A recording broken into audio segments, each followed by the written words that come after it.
नमस्कार, मी डॉक्टर परमेश्वर जाधव, कौशल्या सुपर हॉस्पिटलचा डायरेक्टर. हे बाबा आपल्या इथं भरती झाले होते, तर हा त्यांचा मुलगा आहे.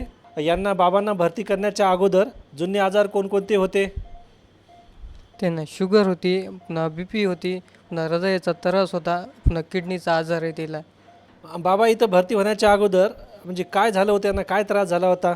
ते घरी असं एकदम बेहोश पडले एकदम. कोणाला काय बोलले नाही, काय नाही. पुन्हा पाणी येऊ लागलं तोंडातून, एकदम असा हातपाय सोड येते ना. मग लगेच गडबडीत आम्ही कौशल्य हॉस्पिटलपाशी तुमच्या इथं आणलं. इथं आणलं आणि तुम्हाला दाखिलं लगेच. जेव्हा बाबा इथं आले होते त्यावेळेस बाबा श्वास घेत होते का? पाय सोडे, पोट हालणं गेलं, काय नाही, श्वाससुद्धा घेता येणं गेला. आम्ही समजलं आता काही खरंच नाही म्हणलं काही.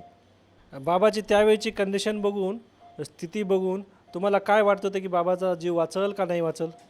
गेलेच, काहीच राहिलं नाही आता. हे बाबा जेव्हा आपल्याकडे आले होते इमर्जन्सीमध्ये, तर आमच्या टीमनं अत्यंत वेगाने यांची ट्रीटमेंट सुरू केली. त्यांना इंटुबेट केलं. त्यांचा BP कमी होता तर त्यांना नॉराड लावलं आणि लगेच त्यांना आम्ही डेक्स्ट्रोज पण D25 पण सुरू केलं. मोठ्या व्हेंटिलेटरवर पण ठेवलं. त्याच्यानंतर त्यांना IV अँटीबायोटिक्स पण दिले. त्याच्यानंतर हळूहळू त्यांची तब्येत व्यवस्थित व्हायला लागली.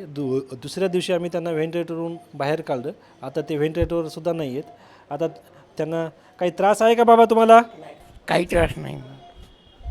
आता बाबाला काही त्राससुद्धा नाही आहे आणि आता बाबा व्हेंटिलेटरपासून मुक्त झालेले आहेत. तुम्हाला इथं आल्यानंतर म्हणजे हॉस्पिटलची, जे स्टाफची, नर्सिंगची सेवा कशी वाटली? सर, सुविधा आहे म्हणून तो त्याची वाचले ती. तर सुविधा नसली नसते तर काहीच खरं नव्हतं. पुन्हा दुसरीकडे इलाज बी होत नाही.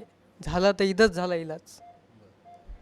धन्यवाद, तुम्ही आमच्यावर एवढा मोठा विश्वास ठेवल्याबद्दल आणि तुम्ही आम्हाला ही सेवा करण्याची संधी दिल्याबद्दल. तुम्हाला इथल्या डॉक्टरांचा म्हणजे आमचे RMO डॉक्टर असतील किंवा माझा असेल किंवा इतर डॉक्टरांचा स्वभाव वगैरे याविषयी आपलं मत काय? स्वभाव सर समजा चांगलाच आहे. सरनं खास तुम्ही सर लय सपोर्ट केला मला. इतका सपोर्ट केला की कोणी करू शकलं नसलं इतका सपोर्ट. आणि इलाज झाला तर इथंच झाला. मी संभाजीनगरला गेलो तिथं इलाज झाला नाही, नांदेडला गेलो तिथं झालं नाही, अखेर मला इथंच यावं लागलं. वर विश्वास ठेवला तर आम्हाला सेवा करण्याची संधी दिला, त्याबद्दल तुमचं मनस्वी धन्यवाद. आणि तुम्हाला आता वाटतं का की इथल्या परभणीतल्या रुग्णांनी नांदेड औरंगाबादला जायची गरज आहे असं तुम्हाला काय वाटतं आता? काहीच गरज नाही सर. इलाज होत असेल तर तिकडे जाऊन काय मतलब आहे. आणि तिथं गेलं तरी इलाज होईल म्हणून काय काय काय गॅरंटी आहे. आता यापुढं आपल्या बाबांनी काय काय काळजी घ्यावी असं तुम्हाला वाटतं? काळजी काय, ते ना गोळ्या टायमिंगला घ्यावं, पुन्हा जेवण करावं, इतके आहे.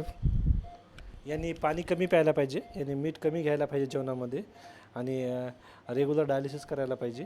आणि काही त्रास असेल तर डॉक्टरांना लवकर भेटायला पाहिजे.